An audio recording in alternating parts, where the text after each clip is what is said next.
نبی کے دین پہ مٹنے کی بات کرتے ہو،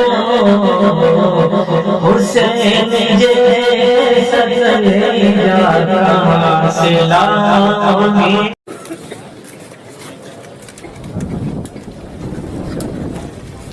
الحمد للہ رب العالمین والعاقبۃ للمتقین والصلاة والسلام على سید الانبیاء والمرسلین سیدنا وحبیبنا وحبیب رب العالمین محمد وعلى آلہ واصحابہ ومن ہدى بہدیہ الی یوم الدین. اما بعد، قال اللہ تبارک وتعالی فی کتابہ المجید والفرقان الحمید، فاعوذ باللہ من الشیطان الرجیم، بسم اللہ الرحمن الرحیم. أولئك الذين اشتروا الضلالة بالهدى والعذاب بالمغفرة فما أصبرهم على النار. برادران اسلام، رات کا کافی وقت گزر چکا ہے اور آپ تقریباً 3 گھنٹے سے زائد ہو چکے ہیں. آپ یہاں پر بیٹھے ہوئے ہیں. میں بھی کوئی لمبا اور طویل بیان کرنا نہیں چاہوں گا. مختصر وقت ہی میں اپنی بات کو سمیٹنے کی کوشش کروں گا. دعا فرمائیں اللہ رب العزت مجھے صحیح کہنے کی اور ہم سب کو اس پر عمل کرنے کی توفیق مرحمت فرمائے. برادران اسلام، ہم سب سے پہلے اس رب کریم کا شکر ادا کرتے ہیں جس نے مجھے اور آپ کو ایمان اور اسلام جیسی عظیم نعمت سے مالا مال کیا. ایک ایسی نعمت جو دنیا میں ملنے والی نعمتوں میں سب سے بڑی نعمت. میں اپنا معمول بنا کر رکھا ہے میں نے کہ جب بھی بیان کرتا ہوں تو سب سے پہلے ایمان اور اسلام کی نعمت کی یاد دہانی کرتا ہوں. وجہ اس کی یہ ہے کہ ہم جس دور سے گزر رہے ہیں یہ دور ایسا ہے کہ اس دور میں ایمان اور اسلام کی عظمت ہم مسلمانوں کے دلوں سے نکل چکی ہے. قرآن کریم نے جو انبیاء کرام علیہ السلام کو جھٹلانے والوں اور اللہ کی نعمتوں کو ٹھکرانے والوں کے بارے میں کہا، وہ ایسا معلوم ہوتا ہے گویا ہم پر فٹ ہو رہا. قرآن نے کہا وَمَا قَدَرُ اللَّهَ حَقَّ قَدْرِهِ اِذْ قَالُوا مَا أَنزَلَ اللَّهُ عَلَى بَشَرٍ مِّن شَيْءٍ. قرآن کہتا ہے وَمَا قَدَرُ اللَّهَ حَقَّ قَدْرِهِ کہ انہوں نے اللہ کی ایسی قدر نہیں کی جیسی اللہ کی قدر کرنی چاہیے. تو ضرورت اس بات کی ہے کہ ہمیں اس بات کا احساس ہو، ہمیں یہ احساس جاگے کہ ایمان اور اسلام ہی سب سے بڑی نعمت ہے. کیوں؟ اس لیے کہ یہ ایمان اور اسلام ہی میری اور آپ کی نجات کا باعث ہے، ساری انسانیت کی نجات کا باعث ہے. پوری دنیا کا امن و امان، پوری دنیا میں چین و سکون اگر کسی راستے سے آ سکتا ہے تو وہ ایمان اور اسلام کی تعلیمات کے راستے سے آ سکتا ہے.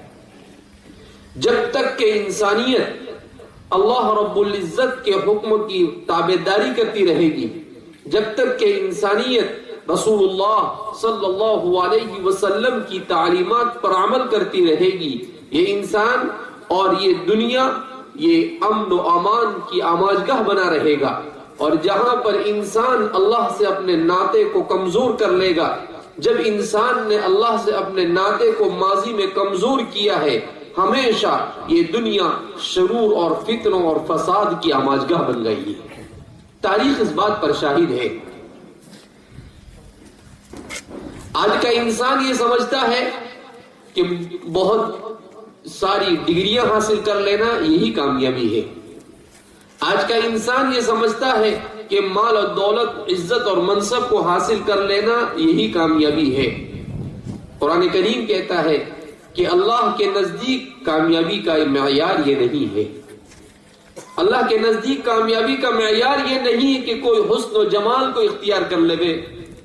اللہ کے نزدیک کامیابی کا معیار یہ نہیں ہے کہ انسان اپنے آپ کو بہت اچھا دکھائی دے، اس طرح سے اپنی صورت بنائے، وہ میک اپ کر لے، وہ ایسا لباس پہن لے، وہ ایسے کپڑے پہن لے، وہ عمدہ گاڑیوں میں سواری کر لے، یہ معیار نہیں ہے۔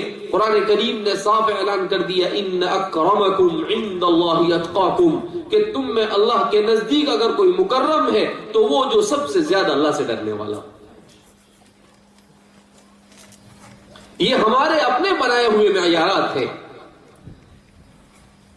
یہ جتنے بھی معیار ہم نے متعین کیے اس دنیا میں عزت کے، یہ تمام کے تمام وہ معیارات ہیں جو ایک دن ختم ہو جانے والے ہیں۔ صحیح معنی میں عزت اگر کہیں پر ہے تو وہ صرف اور صرف اسی وقت ہے جبکہ رسول اللہ صلی اللہ علیہ وسلم کی تعلیمات پر کما حق ہو عمل کیا جاوے۔ آج کا مسلمان یہ سوچنے پر مجبور ہے کہ کیوں وہ مسلمان ہوتے ہوئے بھی اس دنیا کے اندر پریشانی اور ذلت کا شکار ہے۔ آج کا مسلمان یہ سوچنے پر مجبور ہے کہ کیا بات ہے، اس سے پہلے کبھی اتنی بڑی تعداد مسلمانوں کی نہیں تھی مگر اس کے باوجود وہ عزت کے ساتھ زندگی گزارنے والا تھا۔ آج مسلمان اتنی کثرت کے باوجود بھی کیوں ذلت میں چلا جا رہا ہے؟ اس کی ایک ہی وجہ ہے، اور وہ کیا ہے کہ ہم نے رسول اللہ صلی اللہ علیہ وسلم سے عشق اور محبت کے نعرے تو لگائے مگر اس پر عملی طور پر محبت کر کر نہیں بدلائے۔ قرآن کریم نے صاف اعلان کیا قل ان کنتم تحبون اللہ فاتبعونی۔ قرآن کیا کہتا ہے؟ قل ان کنتم تحبون اللہ فاتبعونی۔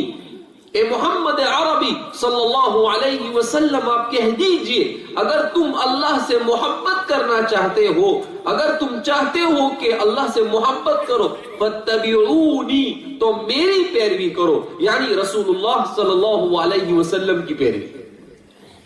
قرآن نے یہ نہیں کہا قل ان کنتم تحبون اللہ فاحبونی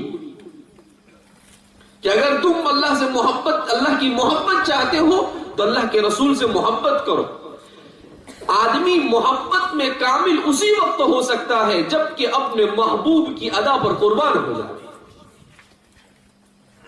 زبان سے انسان کتنے ہی دعوے کر دے وے، کتنے ہی نعرے لگا دے وے، مگر جب تک کہ اس کی زندگی میں رسول اللہ صلی اللہ علیہ وسلم کی سنت نہیں ہوگی، اس کی زندگی میں رسول اللہ صلی اللہ علیہ وسلم کی تعلیمات پر عمل نہیں ہوگا، اسے کیسے رسول سے محبت کرنے والا کہا جا سکتا ہے؟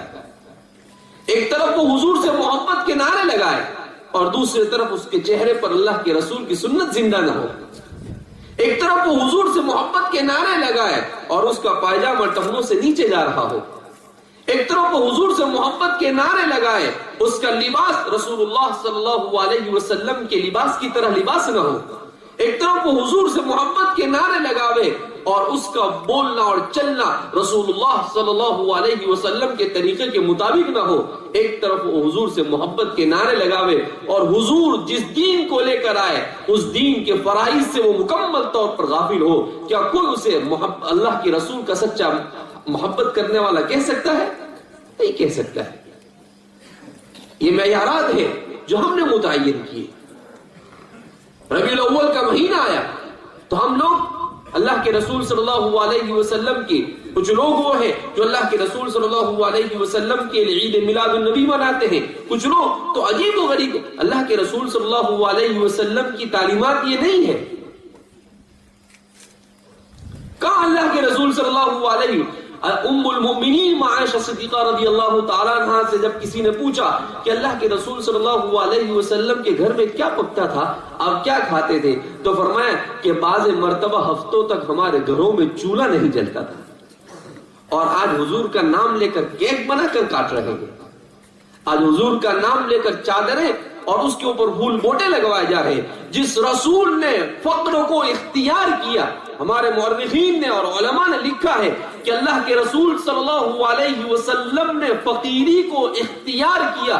اللہ نے آپ کو فقر نہیں دیا, اللہ نے آپ کو اختیار دیا کہ محمد تم چاہو تو تمہیں امیر بنا دے, اگر تم چاہو تو ہم تمہارے لیے جبل پہاڑ کو سونا بنا دے, اور اگر تم چاہو تو فقیری کو اختیار کرو. حضور نے کہا مجھے سونا نہیں چاہیے, میں تو فقیر رہنا چاہتا ہوں. حضور دعا فرماتے تھے اللہم احیینی مسکینا وامیتنی مسکینا واحشرنی فی زمرۃ المساکین. کہ اللہ کے رسول کیا فرماتے ہیں؟ اللہ سے دعا فرماتے ہیں اللہم احیینی مسکینا, اے اللہ مجھے مسکین بن کر زندگی گزارنے کی توفیق دے, مجھے موت بھی ایسی دے, اور قیامت کے دن مجھے مسکینوں کے ساتھ اٹھا. تو اللہ کے رسول صلی اللہ علیہ وسلم کی محبت کا تقاضا کیا ہے کہ ہم زبان سے دعوے کم کریں اور عملی صورت میں اللہ کے رسول صلی اللہ علیہ وسلم کی سنتوں پر عمل کر کر بدلائیں. یہ ہے میری اور آپ کی اور پوری امت کے لیے نجات کا راستہ. اس کے بغیر امت نجات نہیں پا سکتی ہے. ابھی کچھ دیر پہلے ہمارے ایک دوست نے ایک بیان بھیجا میرے موبائل پر, جس بیان میں یہ بتلایا گیا تھا کہ برما میں مولانا علی میاں ندوی نور اللہ مرقدہ آج سے تقریباً 22 یا 24 سال پہلے گئے. تو آپ نے اپنے اس بیان میں ایک مرتبہ وہاں پر ان لوگوں کی جب دین سے دوری کو دیکھا تو ان لوگوں کو جھنجھوڑا, اور آپ نے کہا پورے عدالت کے نظام کو بدلا جا رہا ہے, ملک پورے سسٹم کو چینج کرنے کی کوششیں کی جا رہی ہے. یہ چیلنج ہے میرے اور آپ کے لیے, اور اس کا جواب صرف ایک ہو سکتا ہے, اور وہ یہ کہ ہم آ جاوے اللہ کے دین کی طرف, ہم آ جاوے اللہ کے رسول صلی اللہ علیہ وسلم کی سنتوں کو زندہ کرنے کی طرف. ہم اپنے آپس میں محبت اور مودت کی فضاؤں کو قائم کریں, ہم آپس کی نفرتوں کو ختم کریں, ایک دوسرے کے قریب ہو. جب تک کہ ہمارے اندر یہ چیزیں نہیں آئے گی میرے دوستوں اور بزرگوں, اس ملک کے اندر ہمارے لیے اور ہماری نسلوں کے لیے صحیح معنی میں مسلمان بن کر جینا مشکل ہو جائے گا. اس وقت کی یہ تازہ مثالیں ہیں جو میرے اور آپ کے سامنے ہیں. تو سیرت کے اس موقع پر جب ہم جمع ہوئے ہیں تو ہمیں یہ عہد کرنا ہے کہ ہم 100% اللہ کے دین پر عمل کریں گے انشاءاللہ. ایسا نہیں کہ آپ 12:30 1 بجے تک یہاں پر جلسے میں بیٹھے اور فجر میں غائب. کیا ہوا؟ یہ تو اس کو کیا کہیں گے, جلسے کا ریئیکشن. دوا پیتے ہیں تو کیوں پیتا ہے آدمی دوا؟ تاکہ اچھا ہو جائے.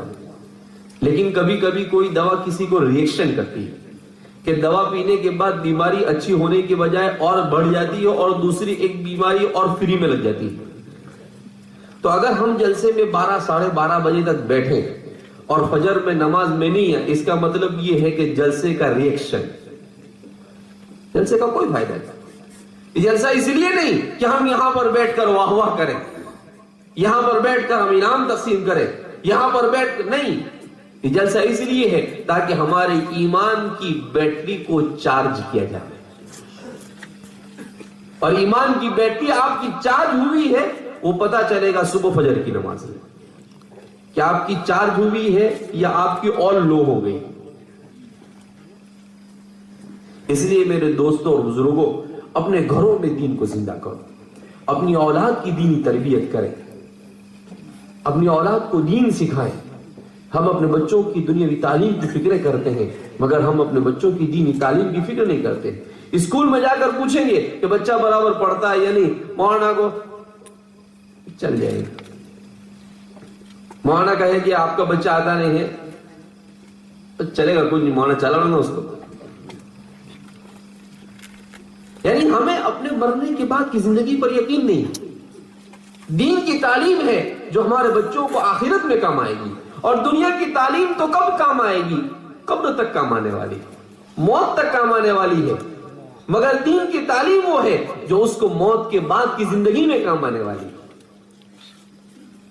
اللہ کے رسول صلی اللہ علیہ وسلم نے صاف کہا کہ قیامت کے دن بہت سارے لوگ ایسے ہوں گے جب اللہ کے دربار میں لائے جائیں گے اور ان سے پوچھا جائے گا تو تم کیوں دین سے دور رہے، تو اپنے والدین کو اس کا ذمہ دار ٹھہرائیں گے، کہیں گے میرے والدین نے ہم کو دین نہیں سکھایا۔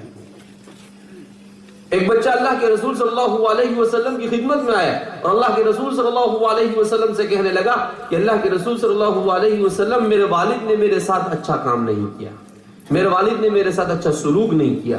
کہا کیا ہوا بیٹا؟ کہا انہوں نے میرے حقوق ادا نہیں کیے۔ کہا کیوں؟ کہا کہ آپ نے جو حقوق بیان کیے ہیں میں نے وہ حقوق سنے اور جب میں نے دیکھا تو میرے والد نے میرے حقوق کو ادا نہیں کیا۔ کہا کیا ہوا تیرے؟ آپ نے اس کے والد کو بلایا، اس کے بعد کہا کہ آپ نے اس کا کیا نام رکھا؟ تو انہوں نے نام بتایا جو بیت الخلا کے کیڑے کا نام ہوتا ہے۔ تو اللہ کے رسول صلی اللہ علیہ وسلم نے کہا ظلمت ابنک، اپنے بچے پر ظلم کیا۔ اچھا نام رکھنا یہ باپ کے اوپر بچے کا حق ہے۔ بلون، الون، گھلون ایسے ایسے نام رکھتے ہیں ہم لوگ، تو اچھے نام بھی بگاڑ دیتے ہیں۔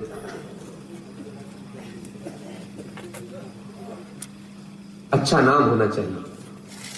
حضرات صحابہ کے نام پر نام رکھا جائے۔ ہم فلم اسٹاروں کے اوپر نام رکھتے ہیں، ہم کرکٹروں پر نام رکھتے ہیں، قیامت کے دن انہی کے ساتھ حشر ہوگا۔ قرآن کریم میں اعلان کرتا ہے، اللہ کے رسول نے فرمایا کہ جو نماز نہیں پڑھیں گے مسلمان ہو کر وہ قارون اور حامان کے ساتھ ہوں گے، تو تم نے جن کے نام ہی ایسے رکھے ہوں گے تو وہ تو بدرجہ اولا ان کے ساتھ ہوں گے۔ تو ہم سب سے پہلا بچے کا حق باپ پر یہ ہے کہ اس کا اچھا نام رکھے، کسی نبی کے نام کے اوپر رکھے، کسی صحابی کے نام پر رکھے، اچھا معنی رکھتا ہو ایسا نام اس کا رکھا جائے۔ اس کے بعد پوچھا کہ تم نے اپنے بچے کو کیا سکھایا؟ کہا کچھ نہیں سکھایا۔ بچہ کہنے لگا کہ اللہ کے رسول صلی اللہ علیہ وسلم بچپن سے مجھے کام پہ لگا دیے، مجھے کوئی دین نہیں سکھایا، کوئی ادب نہیں سکھایا، کوئی اخلاق نہیں سکھایا۔ اللہ کے رسول نے کہا کہ تو نے اپنے بچے پر ظلم کیا۔ پھر اللہ کے رسول صلی اللہ علیہ وسلم نے کہا باپ پر یہ حق بنتا ہے بیٹے کا کہ اس کے اچھے اخلاق اور اس کی دینی تعلیم کا انتظام کرے، یہ فرض ہے باپ پر، یہ سنت نہیں ہے۔ اس کو اچھے اخلاق سکھانا یہ فرض ہے، اللہ کے رسول کی سنت کی تعلیم دینا یہ فرض ہے۔ اس کو موبائل دے کر دینا یہ فرض نہیں ہے، یہ گناہ ہے، کیونکہ آپ کو معلوم ہے کہ اس سے وہ بگڑ جائے گا۔ گھر کے اندر تعلیم ہونی چاہیے، رسول اللہ صلی اللہ علیہ وسلم کی سیرت کو بیان کیا جاوے، اپنی عورتوں میں سیرت کی تعلیم کی جاوے، دین کی کتابوں کی تعلیم کی جاوے، ان کو اچھے اخلاق سکھائے جاوے۔ اب ہمارے یہاں تو حال کیا ہے، گھر میں داخل ہوگا تو بیوی پر غصہ کرتے ہوئے اس کو دو گالی دیتے ہوئے داخل ہوگا۔ اللہ کے رسول صلی اللہ علیہ وسلم جب اپنے گھر میں آتے تھے تو آنے سے پہلے اپنی جوتی کو زمین پر بجاتے تھے تاکہ گھر والوں کو پتا چل جائے کہ اللہ کے رسول صلی اللہ علیہ وسلم تشریف لا چکے ہیں، تاکہ اگر وہ کسی ایسی حالت میں ہو تو وہ اچھی طریقے سے کیا ہو جاوے، اللہ کے رسول کے اخلاق دیکھیے۔ ہم تو رات میں 1 بجے تک محفل میں بیٹھتے ہیں اور گھر پہ جاتے ہیں اور زور زور سے بجانا شروع کر دیتے ہیں، اور اگر دیر سے اٹھی تو گئے کب سے بجاتا ہوں سمجھ میں نہیں آتا ہے تجھے، اور 2-4 گالی دے کر اس کو 1 بجے آپ گھر پر آ رہے ہیں۔ ام المومنین عائشہ صدیقہ رضی اللہ تعالی عنہ اللہ کے رسول کے اخلاق کو بیان کرتے ہوئے فرماتی ہے کہ اللہ کے رسول صلی اللہ علیہ وسلم ایک مرتبہ کسی کام سے گئے، تاخیر سے جب گھر پر آئے تو میں جاگ رہی تھی آپ کے انتظار میں، مجھے کیسے نیند آ سکتی تھی اللہ کے رسول صلی اللہ علیہ وسلم کے بغیر، لیکن میں اس طرح سے اپنے بستر پر پڑی ہوئی تھی جیسے کوئی ایسا سمجھے کہ میں سو رہی ہوں۔ جب اللہ کے رسول گھر میں داخل ہوئے تو اتنی آہستہ سے داخل ہوئے کہ آپ کے چلنے کی آواز بھی محسوس نہ ہو، کیوں؟ تاکہ کہیں میری آنکھ نہ کھل جائے۔ یہ اللہ کے رسول صلی اللہ علیہ وسلم کے اخلاق۔ ایک صحابی حضرت اسود فرماتے ہیں کہ میں مسجد نبی میں سو رہا تھا، لیٹا ہوا تھا، اللہ کے رسول صلی اللہ علیہ وسلم رات کے وقت جب وہاں پر پہنچے تو ایسے دبے دبے پاؤں سے چلنے لگے تاکہ میری آنکھ نہ کھل سکے۔ یہ اللہ کے رسول کے اخلاق۔ اور ہم زور سے گانے بجاتے ہیں، موبائل میں گانے بجاتے ہیں، گھر میں گانا بجاتے ہیں، گھر میں طوفان اور مستی اور دنگل اس طریقے سے کرتے ہیں کہ پورے اللہ کے رسول صلی اللہ علیہ وسلم نے صاف ارشاد فرمایا وہ آدمی مومن نہیں ہو سکتا ہے جس کا پڑوسی اس کے شر سے محفوظ نہ ہو. حضور نے کہا وہ آدمی کبھی کامل مومن نہیں ہو سکتا ہے جس کے پڑوسی کو اس سے تکلیف ہوتی ہو، چاہے وہ پڑوسی کوئی بھی ہو، مسلمان ہو یا غیر مسلم. دنیا میں اسلام کیسے پھیلا ہے؟ اخلاق سے پھیلا ہے. یہی وہ اخلاق تھے جس اخلاق نے دنیا میں اسلام کو اتنی تیزی کے ساتھ پھیلایا کہ جس کا کوئی اندازہ نہیں لگا سکتا ہے. ہندوستان کے اکثر خطوں میں اسلام کیسے پھیلا؟ اخلاق سے پھیلا ہے. ہمارے بادشاہوں نے زور زبردستی لوگوں کو اسلام میں داخل نہیں کیا. اس ملک پر ہم نے 800 سال حکومت کی. اگر ہمارا بادشاہ زبردستی اسلام میں داخل ہونے پر مجبور کرتا تو کوئی یہاں پر دوسرا کوئی بچ سکتا تھا؟ یہاں پر ایسے عدل و انصاف کے ساتھ مسلمانوں نے اس ملک پر حکمرانی کی ہے کہ جس کی نظیر اس ملک کی تاریخ میں ماضی میں بھی نہیں کوئی پیش کر سکتا ہے اور آج بھی کوئی نہیں پیش کر سکتا ہے. ہم اس ملک کے باشندے ہیں. اس ملک میں ہم کرایہ دار نہیں ہیں. اس ملک کی مٹی سے ہم پیدا ہوئے ہیں. اس ملک کے ساتھ وفاداری کا سلوک کیا ہے ہم نے، اور اس ملک کی ترقی میں اور اس ملک کو آزاد کرنے میں سب سے اہم رول اور کردار ہم نے ادا کیا. اہم نہیں، ہم نے ہی کردار ادا کیا. اور ہم اس ملک میں پہلے تھے، آج ہے اور آئندہ بھی انشاءاللہ اسلامی تشخص کے ساتھ زندہ رہیں گے.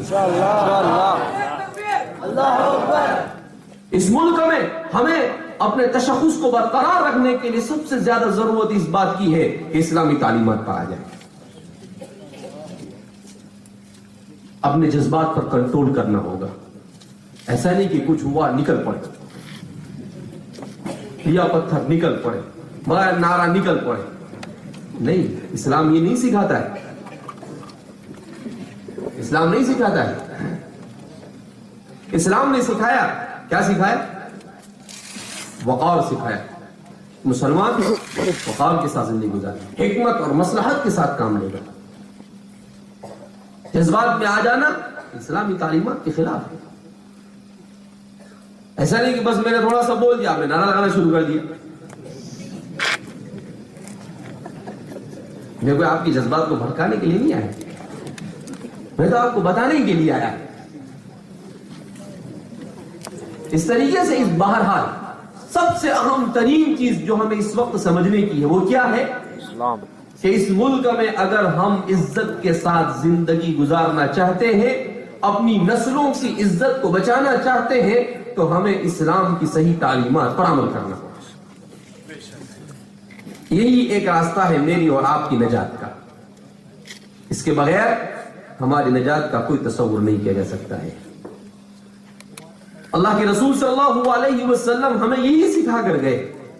سیدنا حضرت عمر فاروق رضی اللہ تعالیٰ عنہ فرماتے تھے اعزنا اللہ بالاسلام ولو ابتغینا العزت بغیر الاسلام لاذلنا اللہ.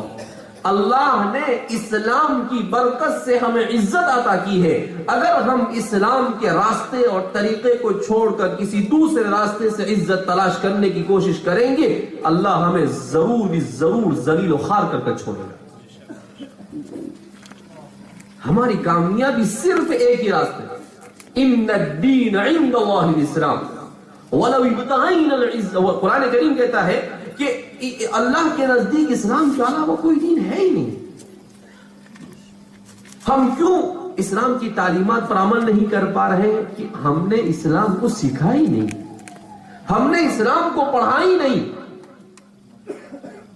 ہم نے اللہ کے رسول کی سیرت کو نہیں پڑھا، ہم نے قرآن کو نہیں پڑھا، ہم نے قرآن کو نہیں سمجھا، ہم نے حدیث کو نہیں پڑھا. کیوں؟ ہمیں اپنے موبائل سے فرصت نہیں، ہمیں اپنی محفلوں اور مجلسوں سے فرصت نہیں، ہمیں اپنے کھانے پینے اور گھومنے سے فرصت نہیں. قرآن کریم کی جو آیت کریمہ میں آپ حضرات کے سامنے پڑھی، قرآن کریم کی عجیب و غریب آیت ہے. قرآن کریم کیا کہتا ہے؟ اولئک الذین اشتروا الضلالۃ بالہدی. یہی وہ لوگ ہیں جنہوں نے ہدایت کے مقابلے میں گمراہی کو خرید لیا. والعذاب بالمغفرہ. قرآن کیا کہہ رہا ہے؟ سننے جیسی بات ہے. قرآن کیا کہتا ہے؟ والعذاب بالمغفرہ. اور یہی وہ لوگ ہیں جنہوں نے مغفرت کے مقابلے میں عذاب کو خرید لیا. یہ انہی لوگوں کے بارے میں کہہ رہا ہے قرآن کریم جو اسلام کی تعلیمات کو چھوڑ رہے ہیں. اس کے بعد قرآن کریم نے جو آگے جو لفظ بیان کیا ہے، اگر انسان میں اور مسلمان میں تھوڑی بھی اسلامیت ہو تو وہ ہل کر رہ جاوے. قرآن کریم کیا کہتا ہے؟ فما اصبرهم على النار فما اصبرهم على النار فما اصبرهم على النار. تعجب ہے ان لوگوں پر کہ یہ جہنم کے عذاب پر صبر جمع گئے ہیں. یعنی ان کو معلوم ہے یہ مسلمان ہے، یہ جانتے ہیں، اور اس کے باوجود بھی یہ سوچ رہے ہیں ما اصبرهم على النار، کہ جہنم کے عذاب پر جم گئے.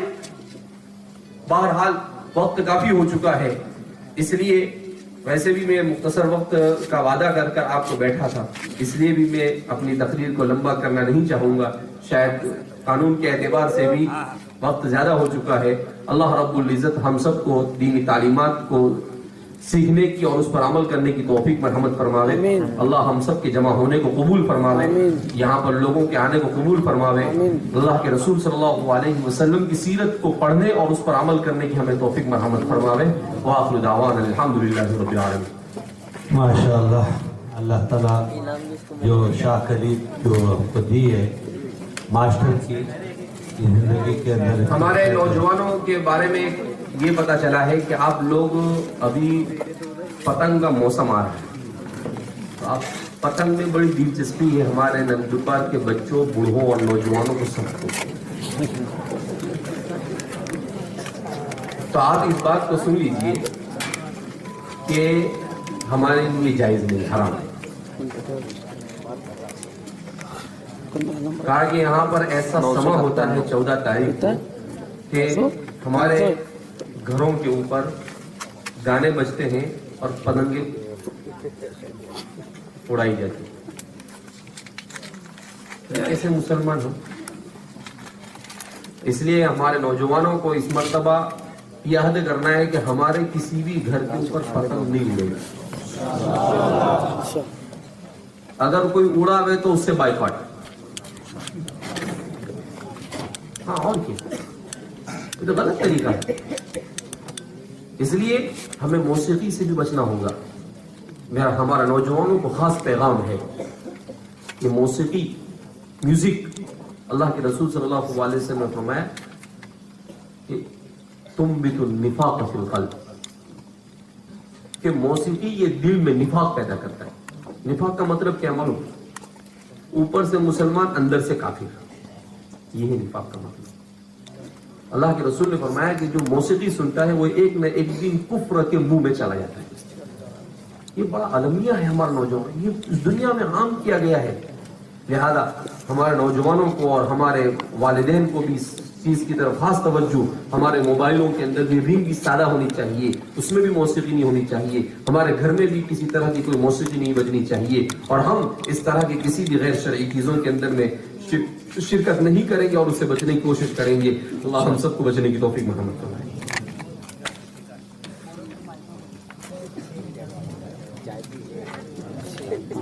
ابھی تک جلدی دیکھو نمبر بول سکتے کوئی جاگیر باغبان ضرور پٹھان صاحب اور رشید پیون صاحب هم إلا فرجته ولا دينا إلا قضيته ولا حاجة من حوائج الدنيا والآخرة هي لك ردا إلا قضيتها يا أرحم الراحمين.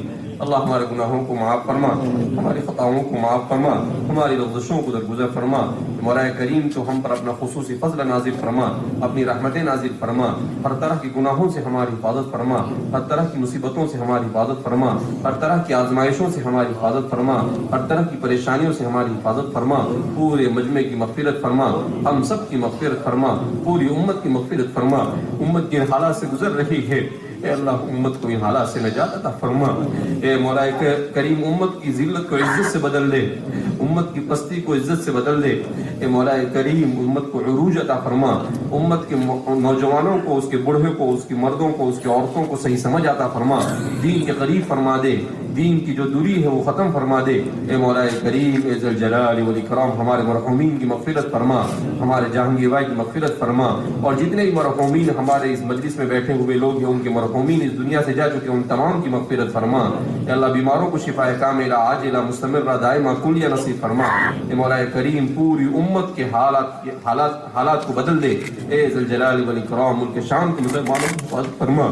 اے مولا کریم پچھلے 2 سال میں تقریباً 4 لاکھ سے زائد انسانوں کو قتل کیا جا چکا ہے. مولا کریم ان شہداء کی شہادتوں کو قبول فرما. اے اللہ جو زندہ ہے انہیں امن و امان کی زندگی عطا فرما. اے اللہ جہاں کہیں مسلمان پریشان حال ہے ان کی پریشانیوں کو دور فرما. اے اللہ اس ملک کو امن و امان کا گہوارہ بنا. ملک میں جتنی سازشیں ہو رہی ہیں ان تمام سازشوں کو ملیمیٹ فرما.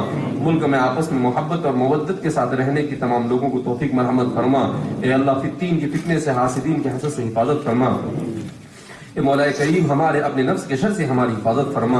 اے اللہ ہمارے شہر کی حفاظت فرما, ہر طرح کے شرور و فتن سے اس کی حفاظت فرما. اے ذل جلال والاکرام ہم سب کو آپس میں محبت اور مودت کے ساتھ زندگی گزارنے کی توفیق مرحمت فرما. اے ذل جلال والاکرام اے پروردگار عالم اے مولا کریم تو ہمیں ایک اور نیک بنا دے. اے اللہ تو ہمیں ایک اور نیک بنا دے. رسول اللہ صلی اللہ علیہ وسلم کا سچا عشق عطا فرما, صحابہ کی محبت نصیب فرما. اے مولا کریم ہمارا خاتمہ ایمان پر فرما. اے اللہ ایک ہی تمنا اور آرزو ہے کہ ہم اس دنیا سے رخصت ہو رہے ہو اور ہماری زبان پر کلمہ لا الہ الا اللہ محمد رسول اللہ صلی اللہ علیہ وسلم جاری ہو جائے. اے اللہ تو راضی ہو گیا تو بس ہے. مولا کریم تو ہم سب سے راضی ہو جا, ہماری پوری مجلس سے راضی ہو جا, پوری امت سے راضی ہو جا. اے مولا کریم ہماری خطاؤں کو درگزر فرما دے. اے اللہ ہم نے جو مانگا عطا فرما, جو مانگنے سے رہ گیا وہ عطا فرما. ہم نے اپنے اعتبار سے مانگا تو اپنے شان شان عطا فرما. مولا کریم پوری امت کو نماز کی پابندی کرنے کی توفیق مرحمت فرما, قرآن کو سمجھنے کی توفیق مرحمت فرما, رسول اللہ صلی اللہ علیہ وسلم کی سنتوں پر عمل کی توفیق مرحمت فرما. اے اللہ اس اجلاس کے لیے جن لوگوں نے محنتیں کی ان تمام لوگوں کی محنتوں کو قبول فرما, ان کی قربانیوں کو قبول فرما. اے مولا کریم ان کے انفاق کو قبول فرما, انہوں نے جو کچھ خرچ کیا اسے قبول فرما. ان کے اولادوں میں اس کی وجہ سے نیک اولاد پیدا ہونے کے ذریعے پیدا فرما. اے ذل جلال والاکرام جو مانگا عطا فرما, جو مانگنے سے رہ گیا وہ عطا فرما. ہم نے اپنے اعتبار سے مانگا تو اپنے شان شان عطا فرما. نبی کریم صلی اللہ علیہ وسلم نے جتنی بھلائیاں مانگی وہ تمام بھلائیاں ہمیں عطا فرما. جتنی برائیوں سے پناہ مانگی ان تمام برائیوں سے ہمیں پناہ اور نجات دے دے. اے ذل جلال والاکرام رسول اللہ صلی اللہ علیہ وسلم کے مبارک ہاتھ سے کوثر پر اے مولا کریم ہمارے لیے پینا مقدر فرما دے. اے ذل جلال والاکرام تو ہم سب سے راضی ہو جا, ہماری دعاؤں کو اپنے فضل و کرم سے اور نبی کریم صلی اللہ علیہ وسلم کے صدقہ فیض قبول فرما. ربنا تقبل منا انك انت السميع العليم وتب علينا مولانا انك انت التواب الرحيم. سبحان ربك رب العزة عما يصفون وسلام على المرسلين والحمد لله رب العالمين.